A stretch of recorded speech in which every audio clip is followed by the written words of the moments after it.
Coach, if you just look at the numbers, Georgia's one of the most balanced and explosive teams in the SEC. What you know, how, is it a pick your poison situation with them? Going after the run of the pass, or just what do you try to take away? We're defensively, we still always hang our hat on trying to stop the run. You don't want to ever just say you're going to take one aspect away, but it always starts with run defense with most defenses. So we want to make sure, we can take the run away. But obviously, we've made the pass a big point of emphasis for us. Feel like we improved last week, so we're going to keep, trying to keep improving on the pass aspect of it. But, we just want to play, really good defense at the end of the day, and however they're trying to attack us, we want to try to take that away. Wes? I guess, Brian, it's not every week in this even in this league that you face a tight end who might be a 1,000-yard receiver. Yeah. What is it about him athletically or the way they use him that makes him so productive, despite everybody knowing that he's going to be a guy who's going to be on the right up there on the chart in terms of guys to watch? Oh yeah, he's he's one of the big pieces of their offense.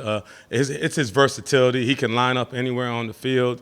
Obviously, is a mismatch in a lot of ways, whether it's whether he's on a safety or a linebacker. Runs great routes and has excellent speed. So you match all that with a guy that still will get in the line of scrimmage and still block defensive linemen. You have a complete tight end. You watch the tape on him. There's guys that obviously are paying extra attention to him, and he's still making plays. So obviously, his skill levels, is through the roof, and we're going to have to do a great job on him to give ourselves a chance to win. Well, Patrick, Austin, Mike. Coach, you guys I think are top 10 nationally in run defense. I know when you're having that much success, it's all three levels, it's a collective group. But what specifically do you like about what your linebackers have done in helping you guys stop the run so well?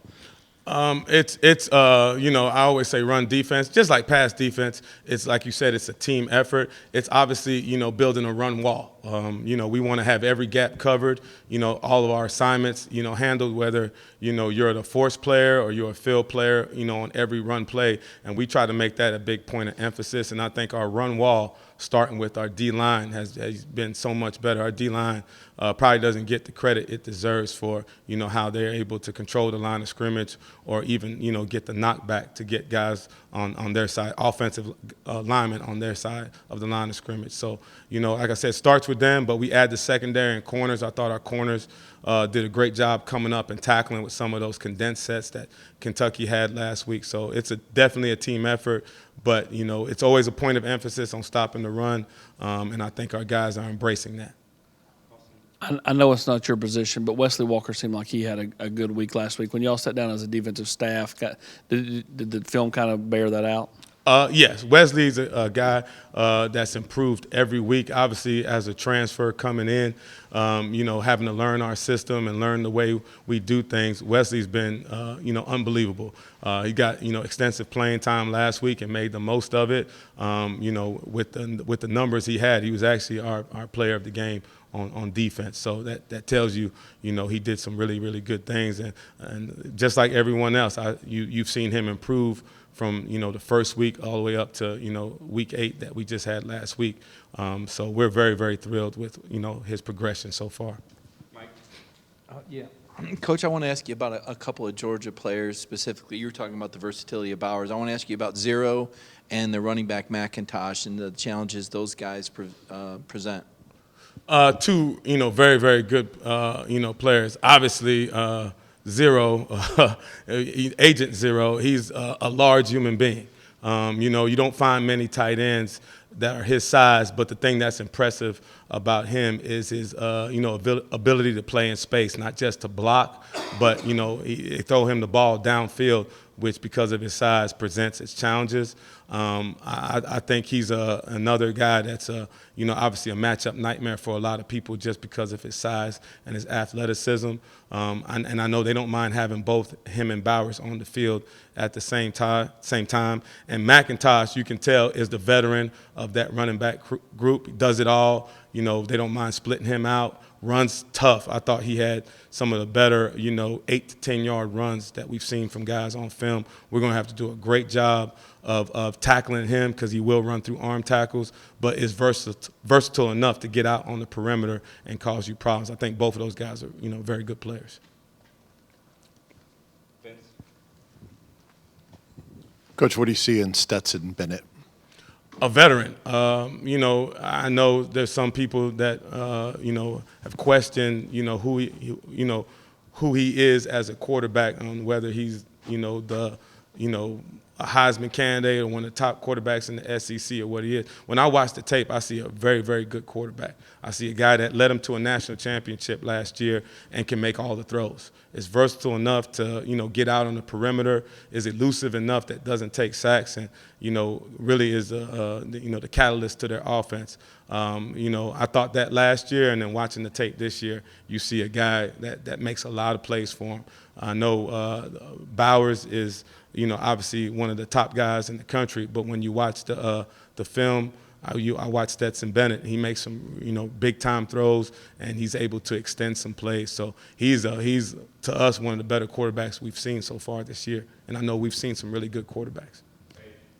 I know sometimes field awareness can be synonymous with the quarterback position, but it seemed like on defense there was such field awareness. You look at Mitchell and his pick last week. How important is that in this game? And I think, as you say, don't fall for the eye candy. Yeah, that's a good question. Field awareness always starts with, obviously, your preparation and understanding what formation that the offense is in, versus the defense that you're in. You always want to anticipate how people are going to try to attack you. And you mentioned the Juwan Mitchell pick from this past weekend, and that was just simply, obviously, getting to the ball, playing aggressive, and understanding what route that the offense was trying to run. They obviously tried to throw a quick route, and they were able to get a jump on it, which put them in position to get to the football on the tip. So field awareness is probably one of the number one traits that you want to have, and if you're going to play really good defense, there has to be awareness. Like I said, one, on what the offense is aligned in, on two, what are we calling and how we're going to try to stop it. Ryan, when you look, at the way Juwan Mitchell played last week overall, I know there's some weeks where you can score really well or grade really well, but the ball just doesn't go your way much. With him getting the 8 tackles last week, was that the ball finding him more or him making more plays? What all went in sort of into that? That's always a combination. With every run, they usually, if you're the inside backer, they have someone there to try to block you. So obviously with the run plays that they were running, they were a power running team. We had to do a good job of getting off of blocks, and he did a great job of finding the football, but it's also not just finding it, it's getting the ball on the ground. He did an even better job there. So I've always said, Juwan's super talented. The big thing was just getting him healthy and getting him in a rhythm where he could go out there and play and show what type of player he was. So it's a combination of both. I think they tried to, obviously run the ball. That was their, identity. And, Juwan did a great job of, being in the right spot and making the tackle when he got there. Last question, Vince. Coach, a lot of hard hits for your defense in the Kentucky game. Where did that kind of rank among your most physical games as a defense overall? And why were you guys more physical, if that's the case? First answer, when we start talking about rankings, I'm going to be retired, and I'm going to start ranking those games. You're hoping that, there's more to come. You know what I mean? I thought our defense just came out with the mentality. And, when you watch Kentucky, they played a different type of football. They wanted to be physical at the line of scrimmage. Their running backs ran hard. Like we talked about, thought Rodriguez was one of the hardest runners that we had faced. So I knew that was the mentality coming in, that we had to try to win the line of scrimmage, and we wanted to win the physical battle. And, Kentucky had some plays there, too, where those guys, imposed their will, and we were able to match it. But I don't think it was anything in particular that we said. We set out to try to take away what they did, what we thought they did the best, which was run the football. And, that was our goal going in, and we wanted to try to accomplish it. So it wasn't any magic potion or anything that we did any differently. It's just, like I said, our guys really came out, and, our run wall was, as good as it's been all year. Thank you, Coach. All right. Thank you, guys.